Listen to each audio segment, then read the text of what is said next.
Kaninong pangalan ang itatago niya? Pinag-isipan ito ni Maximilian at sinabing, pakisabi na lang na may magbibigay sa kanya ng panghabang buhay na kaunlaran at gagawin siyang pinakamasayang babae sa mundo. Nang marinig ang mga salitang ito, labis na naantig si Sapphire. Napakabait ni Maximilian sa babaeng iyon na tuwang-tuwa na maging asawa niya. Pagkatapos sabihin iyon, umalis si Maximilian na may paghanga at paghanga sa mga mata ng karamihan. Hindi nagmadali si Vanessa sa Sapphire hanggang sa umalis si Maximilian, pagkatapos ay nambobola niya si Sapphire, "Sapphire, pakisamahan mo ako. Gusto kong makita kung ano ang asawa ni Mr. Maximilian, at dapat niyang bilhin siya nitong kwintas. I guess she must be a heavenly fairy woman." Ngumiti si Sapphire at sinabing, "Hihilingin ko lang na sumama ka sa akin." Pagkatapos ay umalis sila ng magkapares. Sa sandaling ito, ang lahat ng empleyado ng Yunsheng Pharmaceutical ay tinatalakay ang video ng mainit. Ang video ay walang iba kundi ang imahe ni Maximilian na pinagsabihan ng sales assistant sa Cartier Boutique. Si Maximilian sa video ay mukhang mapagpakumbaba at mahirap. Damn! Masyadong mahirap ang asawa ni Victoria. Ang isang mahusay na tawa. Ang isang wimp na tulad niya ay dapat pumunta sa Cartier. Yes! He's a disgrace. Victoria is so unlucky to marry such a loser. Ang ganitong mga boses ay maririnig sa buong kumpanya. Si Maximilian ay mas kilalang kilala kaagad sa Griffith Company. Pumasok si Victoria sa harap ng pintuan sa sandaling ito at napakunot ang noo niya nang makita ang magulong eksena. Naglakad siya papunta sa isang empleyado, at pagkatapos ay nakita niya ang video. Medyo napahiya siya at ang mukha niya ay nakakatakot.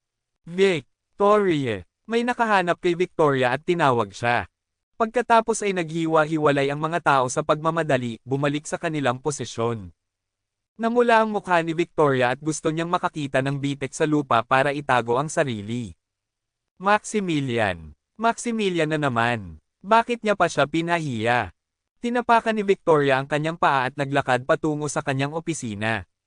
Ngunit, biglang, dalawang babaeng nakapropesyonal na suit ang lumapit sa reception at sumigaw, "Excuse me, who is Miss Victoria?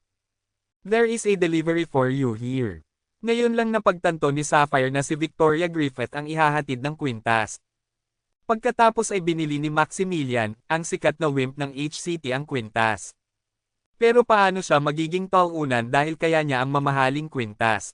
Sa sandaling ito, nang makita ang mataas na uri at katanji tanging mga silid na kanilang hawak, ang mga empleyado ay sumabog. Sila ba ang mga empleyado ng Cartier? Bukod dito, ang mga silid na hawak nila ay nakalagay na may gintong trim at maliliit na particle ng mga diamante, na napakakislap. Wow! The chamber is worth a fortune. I can't believe it's gold trim and fine diamonds. Victoria, delivery mo. Sino ang nagpadala nito para sa iyo?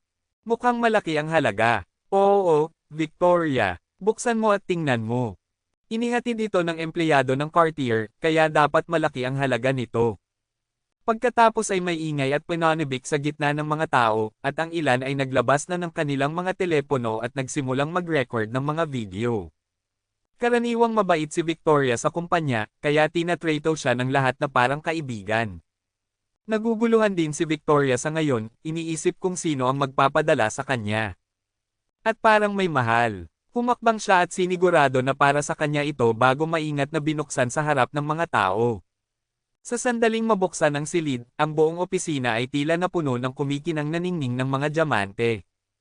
Ang lahat sa sandaling iyon ay dilat ang mata at nakabuka ang bibig sa gulat at inggit. Pagkatapos ng mahabang panahon na katahimikan, nagkaroon ng mainit na talakayan sa opisina. Ito, ang daang Flower Fairy Diamond Necklace ba? Tandang padamdam panipi. Oh my God! Limited version ng necklace na ito na nagkakahalaga ng mahigit $30 million. At nangangailangan ito ng higit pa sa pera para bilhin ito. Dapat ito ang una sa HCT. Gaano ito ka-extravagant, naka-embed sa napakaraming brilyante. Victoria, napakaswerte mo. Sino ang nagpadala yon? Nagkagulo ang buong opisina. Maraming babae ang naiinggit at ang mga lalaki ay nagbaba ng ulo at nagbubuntong hininga. Ito ay masyadong maluho. Kanino kaya galing? Nagulat din si Victoria. Napatingin siya sa kwintas na nasa harapan niya na natutunan niya noong nakaraan. Ngunit ayaw niyang bilhin ito dahil sa kanilang katayuan sa pananalapi, at ilang beses lang niya itong tiningnan sa tindahan. Excuse me, sino ang humiling sa iyo na ipadala ang kwintas na ito? Napagtanto ito ni Victoria at nag-aalalang tanong. Masyadong mahal ang kunin niya. Gayunpaman, bahagyang yumuko si Sapphire at ngumiti, na nagsasabing, Miss Victoria, wala kaming kalayaan na ibunyag ito, ngunit hiniling niya sa akin na bigyan ka ng mensahe na bibigyan ka niya ng panghabang buhay na kaunlaran at gagawin kang pinakamasayang babae sa mundo. Pagkatapos sabihin iyon, tumalikod sina Sapphire at Vanessa at umalis. Tahimik ang lahat sa opisina, habang ang mga babaeng empleyado ay naiinggit. Victoria, ang swerte mo. Galing ba sa isang marangal na tao na may crush sa'yo? Yes, Victoria. The words that he would give you a lifetime prosperity and make you the happiest woman in the world melt my heart. How nice it would be if it was given to me. Nang marinig ito ni Victoria, naantig din siya, at naisip pa niya si Maximilian. Gayunpaman, mabilis niyang inalis ang pag-iisip. Baka si Travis. Samantala, ang kaganapan ay nakarating sa pandinig ni Franklin. Ano? May nagbigay kay Victoria ng 100-flower fairy diamond necklace. Paano ito magiging posible? Si Ivanka Trump ba sa kanyang pinahirapang panahon ng mga makata? Mukhang sumasang-ayon ng mga kritiko sila ay tumulo sa masa, mag-rock ng opera gloves din. Si Victoria ay nasa opisina ng vice-presidente, ang kanyang mukha ay nakakatakot at tumingin na balisa. 30 milyong dolyar. Napakalaki. Ito ang unang daang flower fairy diamond necklace na nabili. Maging siya, si Franklin, ay walang lakas ng loob na gawin ito. Franklin, narinig mo na. Ano ang dapat nating gawin ngayon? Sa oras na ito, nakabukas ang pinto ng opisina at si Iris, na nakasuot ng cool at fashionable na damit, ay pumasok. Nakasuot siya ng pulang hubad na midriff at isang itim na leather na palda, na naka-highlight sa kanyang puti, payat na baywang at isang pares ng puting binti sa pagiging perpekto. Sinulyapan siya ng novel drama Franklin at sinabing may malungkot na mukha, ang ganda ng taktika ni Victoria. Sinong mayamang binata ang kanyang sinandalan? Kinabukasan ay ang mid-year summary meeting ni Griffith at ang Griffith's banquet, kaya hindi pinayagan ni Franklin si Victoria na maging isang sorpresang hit. Sa tingin mo ba ay maaaring si Louis ang nagbigay sa maliit na bastard na iyon ng mga kagamitang medikal sa hospital last time? Tanong ni Iris na naghihinala. Pabalik-balik si Franklin at sinabing, pwede naman. Hindi ko akalain na si Victoria ay talagang isang uri ng disloyalty na babae. She is cheating. Isang lamigang sumilay sa gilid ng mga mata ni Iris habang ngumisi, how about we tell Maximilian, the wimp? Ang kanyang asawa ay tahasang niloloko siya. Natatakot ako na magagalit siya kung masusuka siya kapag nalaman niya ito. Oo, sabihin natin kay Maximilian. Sinabi ni Franklin, pagkatapos ay nagpadala siya ng isang mensahe upang sabihin kay Maximilian ang tungkol sa bagay na ito. At pagkatapos, umupo siya sa sopa, para sa mid-year party na ito, tiyak na hindi natin maaaring hayaang magnakaw si Victoria ng limelight. We have to find a way to make Lolo Todo disappointed with her and make her lose face at the party the day after tomorrow. Tumango si Iris at sumagot, tama. Hindi naman kailangan ni Griffith ng miyembrong tulad ni Victoria. Sapat na para magkaroon ako at ikaw. Ngumiti si Franklin at nakipag-eye contact kay Iris, by the way, investigate about the Lewis family and get more details. Natanggap ni Maximilian ang text message mula kay Franklin, at tinanggal ito pagkatapos na sumulyap dito. Sa loob ng conference room, Yunsheng Pharmaceutical Company ng Griffith family. Nakaupo si Samuel, sa upuan ng chairman, na may butler na nakatayo sa tabi niya. Grandpa, grabe ang performance ng kumpanya nitong mga nakaraang araw. Tiningnan ko ito at nalaman kong may mga seryosong problema sa departamento ng marketing ng Victoria. Kailangan niyang maging responsable sa pagkawala dahil sa kakulangan ng malalaking order sa loob ng mahigit 3 buwan. Naglunsad si Franklin ng isang pag-atake laban kay Victoria ng direkta, at tinitigan si Victoria na may malamig na ngiti sa sulok ng kanyang bibig. Ang kanyang anak na babae, upang hindi hadlangan ng Yunsheng Pharmaceutical. Umupo si Iris at sinulyapan si Victoria ng may paghamak, pagkatapos ay ipinagpatuloy ang pagmanicure ng kanyang mga kuko. Tumayo si Franklin sa sandaling ito, naglakad patungo kay Victoria, idiniin ang kanyang maselang balikat, at sinabing, Victoria, kung ako sa iyo, matagal na akong nagbitiw. Gaano ka kalakas loob na patuloy na pamunuan ang koponan sa kumpanya dahil ang iyong departamento ng marketing ay may napakasamang pagganap? O gusto mong mawala ng pera ang ating Yunsheng Pharmaceutical? Upang sugpuin si Victoria at gawin siyang tanga sa party kinabukasan, ginagawa ni Franklin ang lahat ng kanyang makakaya upang makamit ito sa sandaling ito.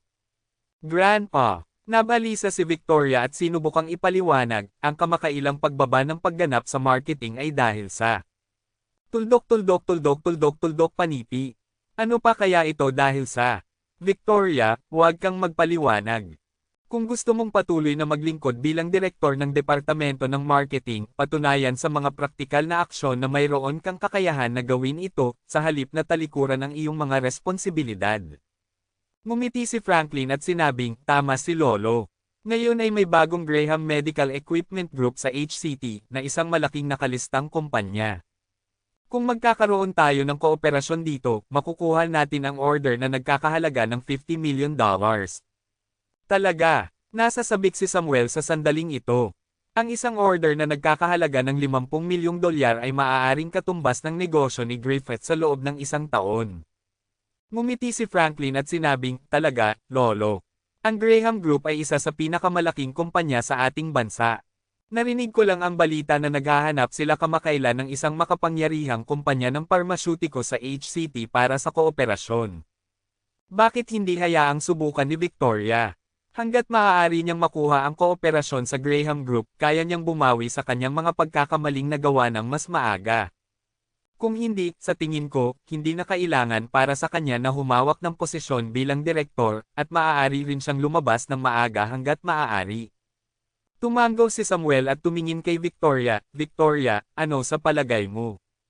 Kinagat ni Victoria ang kanyang mapupulang labi at nataranta. Si Griffith ay isang second-rate na pamilya lamang sa HCT, at ito ay pharmaceutical company na nireranggo sa labas lamang ng nangungunang 10 sa HCT. Wala itong sapat na lakas para makipagtulungan. Isang malaking grupo tulad ng Graham Group.